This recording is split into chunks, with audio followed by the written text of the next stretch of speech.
Him we live and have our being. My name is Frederick Njiri and welcome to Morning Live. Now, the United States has suspended the supply of antiretroviral drugs and other essential medicines to the Kenya Medical Supplies Authority, or KEMSA, as part of a broader policy shift in Washington's foreign aid strategy. In a memo, the Mission for Essential Drugs and Supplies informed KEMSA's Chief Executive Officer, Dr. Wako Ejersa, that the processing of all U.S.-funded essential drugs has been put on hold indefinitely. This includes crucial commodities funded by the United States Agency for International Development, affecting the distribution of life-saving treatments for HIV, malaria, and tuberculosis. MEDS was contracted by the U.S. in 2020 to supply HIV commodities in Kenya, including ARVs, malaria, and tuberculosis drugs, among other medical consignments. Following the COVID-19 billionaire saga, which led to loss of trust in KEMSA by the donor, the decision follows an executive order signed by U.S. President Donald Trump, reevaluating foreign aid policies and affecting Kenya, along with 54 other nations. The move reflects Washington's push to reassess its international funding commitments.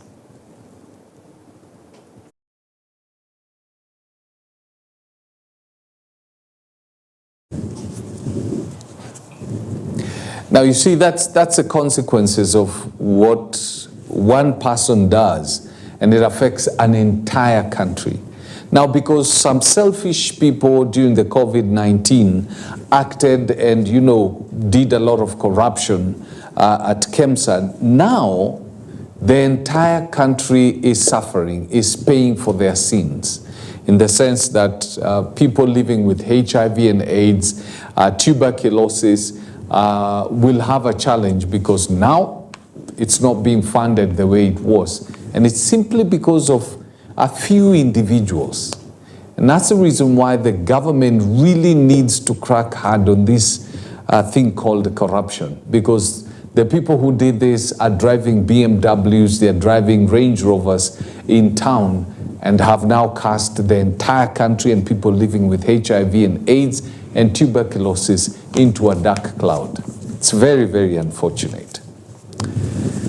Elsewhere, the Kenya National Clinical Officers Union has continued their onslaught on the government's implementation of the Social Health Authority, or SHA, and the Social Health Insurance SHIF, which the union has called a total failure. While speaking in Kisumu County Referral Hospital, led by Union Chairman Peter Wachira and Secretary General Gibore Moraya, they pointed out an accusing finger at the management of SHA for sabotaging the new system at the expense of patients and Kenyans. The union is now calling on President William Ruto to appoint a new team to oversee the full implementation of the SHA SHIF and disband the current management team.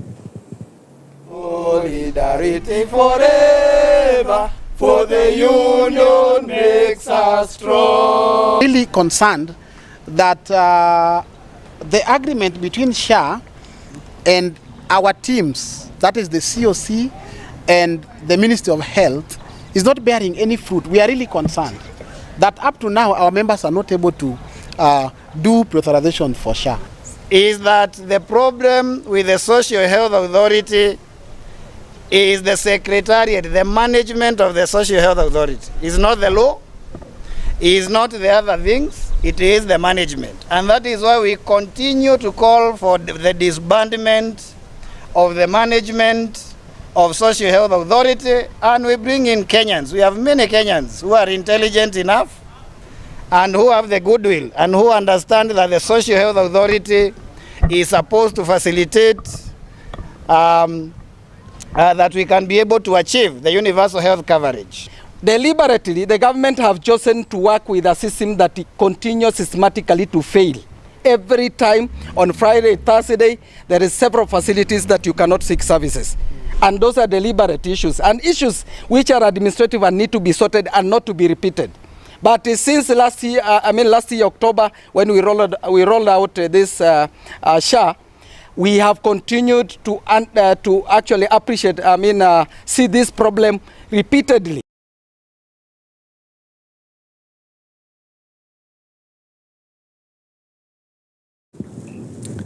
You know, that health sector is really taking a beating, isn't it? Today on Your Faith Today, it's going to be a lot of prayers. And if you're facing circumstances or going through situations that you need prayers about, Your Faith Today is going to have a lot of that, a lot of prayers. And so you can start sending your prayer requests in advance so that they can be sorted out. And actually, I think we really need to pray against corruption. It's really annoying. Now, the High Court will rule on 18th of February on whether Sarah Wairimu will be granted bail. Now, meanwhile, the victim's lawyer has urged the court to issue an order barring her from accessing the house where she currently resides.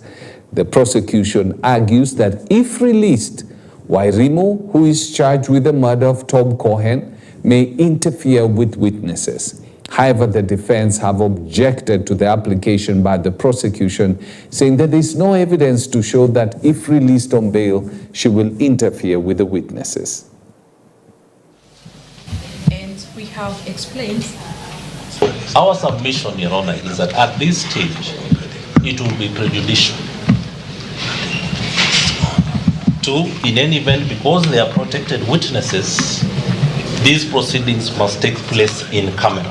That the accused is actively interfering with potential evidence that would be furnished to this honorable court by dint of her living and residing in the home which is owned by the victim. It is not true that this was the house of the deceased. It was a matrimonial home. The prosecution had all the time to assess and value the properties from 2019 to date. They did not see the need of preserving this home if they thought they would come back and file fresh charges. Of course, that house is terminated. Is contaminated. My apologies. The date, I'll give you 18th, 19th, 20th, and 21st. Choose one of the dates convenient to yourselves. 18th is available. It's convenient to me. Remember, I am only squeezing you into my appeals course list. Murder cases are handled on Wednesdays and Thursdays. Oh, that's on Wednesdays. So she'll have to be remanded until 18th of February. Reason is that we do our rulings and judgments at home, and I already have so many others that I have to do over this weekend and the next weekend. So I'll only be handling yours on the next weekend. Yeah. Most obliged. Okay. I remember when Tom Cohen was killed, and his body was recovered from a cistern at his home. It was a very sad, unfortunate situation, but it goes to show that if she's guilty, it goes to show that you cannot run away from crimes that you've committed, and the arm of the law is long, they say. Justice may drag, but something will happen. Well, the tribunal investigating Justice Mohammed Nur Kolo has dismissed all allegations of gross misconduct against him and recommends reinstatement of the judge to the Environment and Land Court. The tribunal was chaired by Court of Appeal Judge Patrick Kiage. It dismissed all petitions submitted by the Judicial Service Commission, which had initially recommended Justice Kulo's suspension. The Judicial Service Commission, chaired by the Chief Justice Martha Koome, submitted the petition to President William Ruto, stating that as per its findings, constitutional grounds for removal had been met. The tribunal's mandate, Your Excellency, as contained in the Gazette notice, was to consider the 4 petitions submitted by the Judicial Service Commission for the removal of Honorable Mr. Justice Mohammed Nur Kulo from office. 1, 2, 3, 12, and 13 were not established. There was delay, but it was satisfactorily explained with reasonable justification and thus did not amount to gross misconduct. Allegation 4 was not substantiated. Reasons were not recorded or forwarded to the Honorable Chief Justice, but the omission did not amount to gross misconduct. As members of this tribunal, first I must say thank you very much for taking up this responsibility. I know always it is not a simple matter to adjudicate on a matter like this, especially on a matter touching on members of our judiciary. But the fact that members of our judiciary are equally subject to interrogation confirms to us the balance of the law insofar as all Kenyans are involved. Now, a 31-year-old clinical officer has been charged at the Mombasa Law Courts before Chief Magistrate Alex Ithuku with the offense of rape and indecent act on a dialysis patient at a private hospital. This incident captured the attention of female lawyers in the country who tasked the DCI and DPP to investigate and charge the accused. Our reporter Tabitha Wanjiru has more. DS Juma, you are being charged with the offense of rape. Appearing before Chief Magistrate Alex Ithuku at the Mombasa Law Courts on 3rd February 2025, Dias Juma Wabwile is accused of having intentionally and unlawfully raped a patient on the morning of 31st January 2025 at around 5 a.m. at Pandya Hospital in Mombasa. The accused faces an alternative charge of an indecent act with a patient contrary to the Section 2 of the Sexual Offences Act 2007. Margaret Tumaini Kahindi. Is it true or not true, Dias Juma? While ruling on the bail, the Chief Magistrate Ithuku admitted that the offense was serious, but it was also bailable. As I've said, this offense is one that is bailable.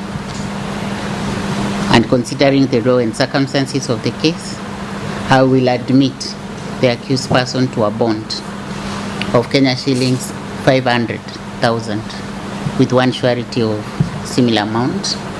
We will mention this matter on 17th of February before this court for pre-trial. In his defense, the accused person told the court to release him on cash bail as he is the sole breadwinner of his young family.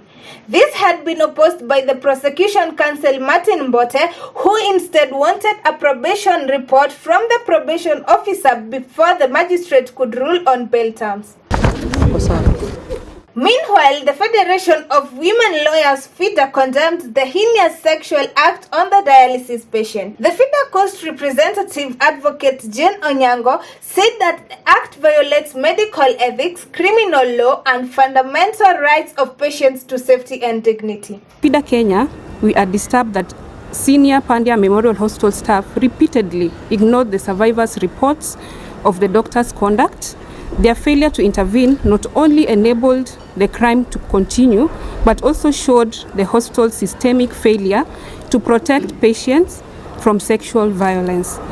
They aided this crime through their indifference and inaction. FIDA Senior Legal Counsel Terry Mwongeli said that they will offer free legal representation and psychosocial support to the patient. It is expected that henceforth, after this, the matter might go viral and she might be getting a lot of intimidations and threats. So we shall also be working closely to ensure that her security is guaranteed. Thank you. Ikiwa umekuwa na kesi kama hiki, ujitokeze. Unaweza kujitokeza, kuna police stations siku hizi wako na gender desk ambao pia tumeona wanafanya kazi kwa njia ambayo ni nzuri, na pia kuna civil society organization zote mahali huko, ndugu yangu alizitaja zingine. Ukienda katika hizo ofisi tutapata hiyo kesi na tunaweza kuziweka pamoja vile dadangu anasema, alafu tutaona ni njia gani ambayo tunaweza kusaidia nayo. FIDA Kenya now wants the Kenya Medical Practitioners and Dentists Council KMPDC and the Nursing Council of Kenya NCK to suspend the licenses of all those involved until the completion of the investigation. Tabitha Wanjiro, EBN TV. Now, who is this guy's mother? How was he brought up? How do you even do that? I just hope the guy's sentence, I think that's a demon. How? Well, Deputy President Professor Kithure Kindiki has asked the government critics to tone down their rhetoric and allow them to work, as they still have 3 years left to the end of the first term in office. Kindiki was speaking at Karen at a consultative engagement with elected leaders, professionals, economic sector stakeholders, and grassroots leaders from Samburu County on priority development projects and tracking the implementation of government programs. Na mimi naomba wakosoaji wa serikali, be fair. Be fair. Be fair, because you know, Rais Ruto hakusema hii mambo yote atafanya in a day or in a week. He has a 5-year term. So those questions will come at the right time. Lakini also we don't mind you reminding us what we said, because you are helping us achieve our targets. Kwa sababu sasa once we achieve our targets, I wonder what these characters will say. Sababu sasa hii wanasema hii haijaanza, hii haijakamilika, itakamilika. And then you will have no story. Liona wengine wana complain the other day ati tumepea sugarcane farmers bonus. Yeah? But that's what we said, that sugarcane and sugarcane farming is going to be profitable. We waived the debts. We are now paying farmers every week. We are paying workers every month, and every Friday mkulima wa miwa hapo anapata cheki yake. Na mfanyikazi amelipwa. Na mwisho wa mwaka analipwa bonus. We've started with Mumias, it's working. We are going to the other sugar factories. So we can report progress on everything. So wale wanashangaa na bonus ya sugarcane bado hawajaona. We will do more. They will even be perplexed, because you could see even in the press conference they were looking disturbed. Yani wanashangaa pesa imetoka wapi? Well, the pressure is now on for Public Service Minister or CS Justin Muturi to resign due to his frequent accusation attacks on President William Ruto's government. Member of Parliament for Chesumei in Nandi County, Paul Biego Polo, has said that its misconduct and humiliation of the office of the president and his cabinet secretaries for Muturi to criticize the government, even though he has responsibilities as a CS in the government to provide solutions in the cabinet where he sits. Polo has asked President William Ruto to punish the minister, who has said he has brought great shame to his government and has become a traitor. CS Justin Muturi, you have said that nobody or young legislators cannot tell you anything. And you have shown that you have no confidence in this government. We call upon you, Justin Muturi, if you are seeing that this government is not working either for the people of Kenya or working for you, then the simple thing is for you to resign. Why are you still in office and then you are criticizing the same government who you are being paid for to do work? You are supposed to be criticizing yourself. So come out very clearly so that we know your stand. You are a very senior legislator. You are once a speaker. You are once an attorney general, and we do not expect that from you. So I'm calling upon you to either toe the line or you resign. And I think that is going to be the best thing for Kenya. You know, I look forward to the day when people will stand for what is right, and not just support or be against something because it affects, you know, their community or anything like that, or a person from their community. Like this particular case, you know, that member of parliament protesting needs to put his feet in Justice Muturi's shoes.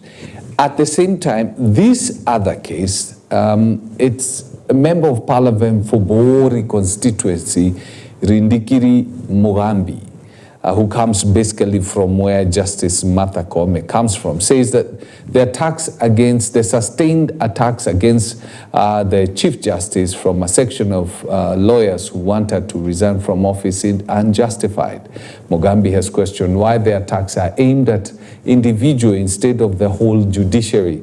The legislature has urged the Chief Justice to hold ground and not resign from office. Martha Koome ndiye chair wa Judicial Service Commission. Na Judicial Service Commission ndiye inashughulikia na mambo mengi ya mahakama.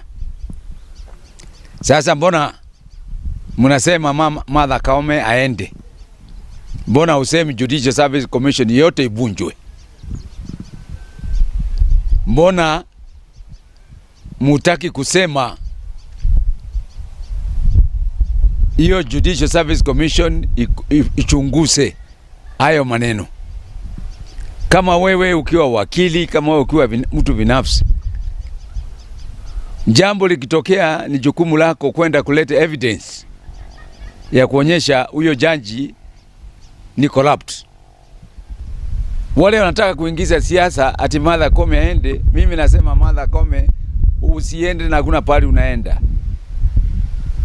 Na sio kila pahali Mumero hapo kuwe kuna vacancy. Hapo kwa Martha Koome hakuna vacancy. Huyo mama ataendelea mpaka wakati wake ufike, na sisi kama Wameru ni jukumu letu hata kuongea na kusaidia Mama Koome kufaulu pale kwa mahakama. Na sisi kama wabunge tutasimama na Martha Koome, tutaendelea kumsupport mpaka amalize hii shida yote ambayo tuko nayo Kenya hii. Na tujue hata serikali, makesi yote mengi ya serikali imepotea. Mini kuna fairness pale kwa judiciary. Na sisemi hatuna majaji ama mawakili ama magistrate ambao si wazuri, wapo. Lakini that is not enough justification to point a finger on the Chief Justice of the Republic of Kenya.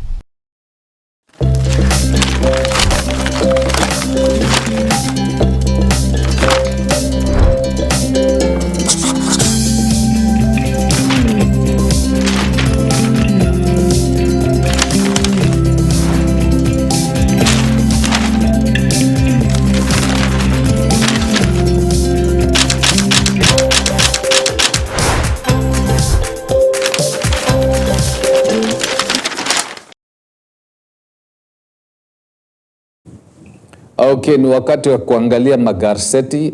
Before later on, I'm praying that my brother Bernard is going to find his way to the studio so that we can talk about how you can be able to improve your financial standing. Remember, we've been doing this series on improving your investments so that come 2025, the end, December 31st, you look back and you say, it was a good run. But first, let's check out the newspapers. And we start with the Daily Nation.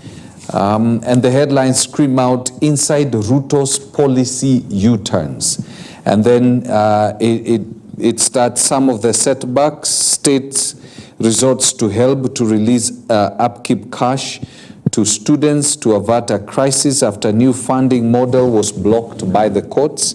Hospitals had to revert to the defunct NHIF system and even go manual to process claims until a new system provider was brought on board.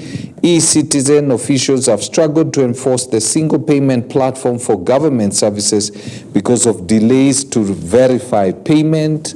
as in quite a number of things that this government find itself challenging. But the thing that I love about our country is that, you know, when the court rules, even against the government, it is enforced to a point whereby, like this particular case, if it had been the days past, well, it would have gone through irrespective of what the government says. And then 5 suspects in Molo president murder case to be held for 21 days. Then how Mandera chiefs were abducted by suspected Al-Shabaab gunmen just a few days before the president is supposed to make his trip to that region. Now, there's some stories that have been coming up. I don't know, I don't want to sound like, I don't want to sound as though I am putting seeds, but look out for something. There's a court case that was, I think, when was it? Maybe around 2015 thereabout. There was a case that was lodged in court by the late Senator Haji, questioning the number of people in the northeastern region as captured in the census. Now, there's a court that literally suspended those figures as far as that region is concerned, and a lot of talk is going on. It's an open secret that quite a number of people from that region came from Somali, entered the country, corrupted their ways, and got IDs in Kenya. And it has been going on for a very long while. In fact, there's a gentleman who is in court who has presented documents that are not genuine, and he's in court. He's asking the government, his lawyers are asking the government to give him back his fake identity card. And so there's a lot of funny business happening there. And if you listen to a press conference that was conducted by CS Environment, Aiden Duale, he said that, you know, people can question the figures, but you will see in the streets the number of people from that region in your different areas. So there's a lot of just funny business going on. Kenyan truck driver recounts 150-day ordeal in captivity. And then varsity funding, U-turn, latest Ruto policy shift. And then we go to the back page of the Daily Nation. Ruto task force reveals big mess at Afia House. It's a worst kept secret, by the way. It's and then we have something else here. It's a total civil war. It's like Rwanda and DRC Congo. Task force says it's working. Task force says of working relations. Choose one side. MPs train guns on public hospital medics in private practice. Then the Daily Standard, the Standard newspaper. You have chiefs abducted a day before President William Ruto embarks on a tour of northeastern Kenya. Suspected Al-Shabaab terrorist track, picking up 5 administrators who are planning the visit.